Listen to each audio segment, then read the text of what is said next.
Gary, 2-0 defeat here against Blackpool. Was it a case of just being beaten by the better team today, do you think? Yeah, I think they're the best team in the league at home for a reason. We've seen that today. They're a very good football team. They have good players all over the park. They give you a lot of problems. I thought we were organised against the ball. We restricted them to very little chances. We conceded 2 goals from outside the box. And the big disappointment was for me first half. I think we can play better and in possession. I think we can play in better areas, and we caused ourselves too many problems. Second half, I thought we were much better. We played in the front foot, created chances, and even at 2-0 I felt the game was still there for us. If we had scored, I think it would have been a nervy stadium, but it wasn't to be, even though, like I said, we created good chances in that second half. There was so many positives taken from that win last week against Caldwell, and the style of football that was played. We seem to struggle to sort of find that identity today. Why do you think that was? Yeah, I think they're a good team. I think they press very well. We had a game plan to try and play through that and play around and over that.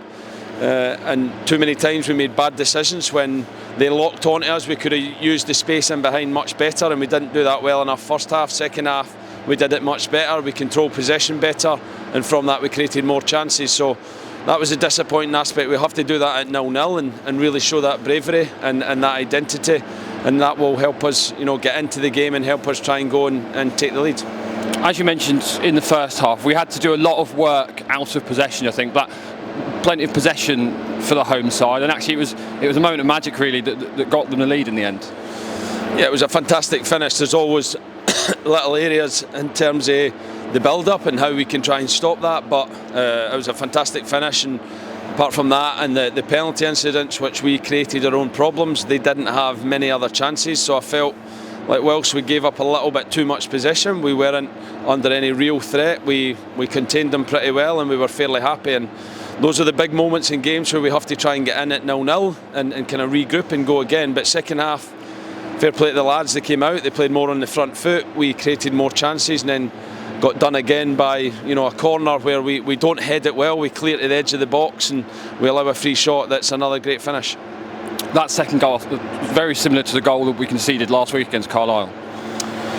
Yeah, we have to head it in better areas. We know that we're vulnerable. I think every set-up that you have from defensive corners, there's an area of vulnerability, and we know where our area of vulnerability is, but we keep heading it in that area. So we have to be more alive. Even the first goal comes from a throw-in where we're not alive, and we allow a 9 to run off us and throw it in our box. So we have to be much brighter in periods where the game goes dead at set pieces, throw-ins, corners, free kicks, and those are the kind of little moments in the game that cost us. Because like I say, in open play, I didn't feel like they really played through us until later in the game. We obviously opened up and tried to get back in the game, and then the game becomes stretched. But first kind of 70 minutes of the game, I felt like we contained them reasonably well and didn't give them that many opportunities.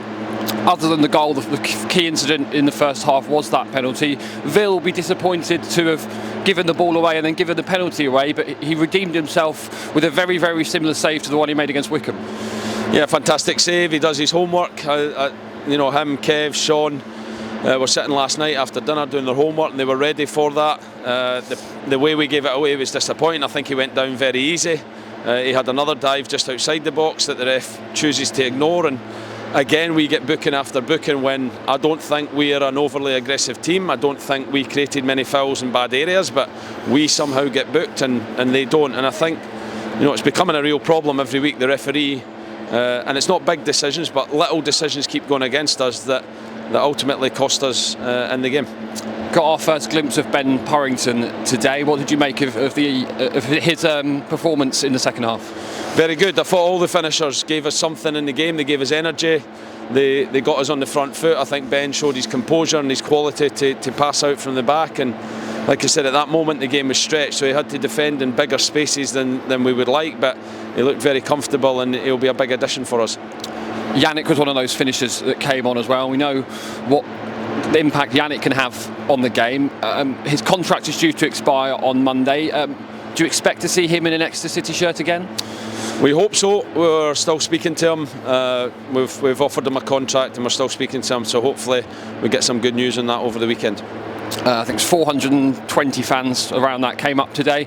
Long old journey in January, and they really got behind their team today. Some excellent noise from the away end.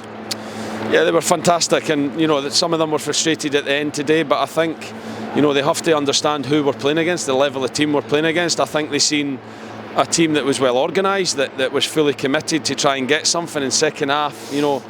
Shooting at the end where they were sitting, we tried everything to get back in the game. So I understand the frustration when they win, but we can't have a real high when we win games and a huge low when we lose. We have to get some perspective on it. We have to get some balance. We know where we're going in terms of the season.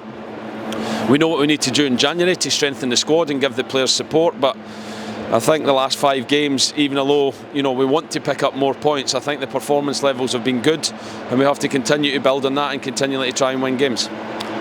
In the context of January there, you said what it is that we need to bring in, but have you perhaps learned anything about the side today from this defeat that you perhaps didn't already know?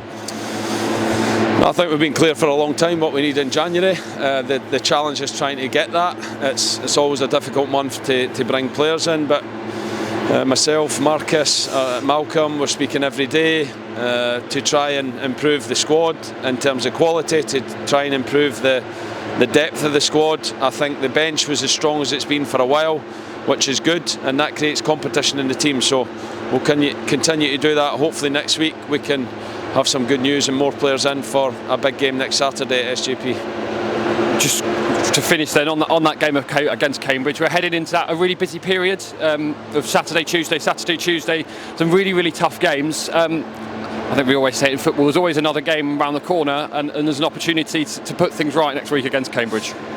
Yeah, like I said, there'll be a lot from today that is very positive, and the players can take a lot of heart from. And then there's details within the game that we have to be better, especially against the stronger teams in this league. But we know exactly what we need to do in the remaining games of this season. We know exactly what we need to do in terms of helping the squad. Look forward to those games, and it starts again on Tuesday with the hard work on the training pitch, ready for a big game at home next week. Thanks a lot, Gary. Thank you.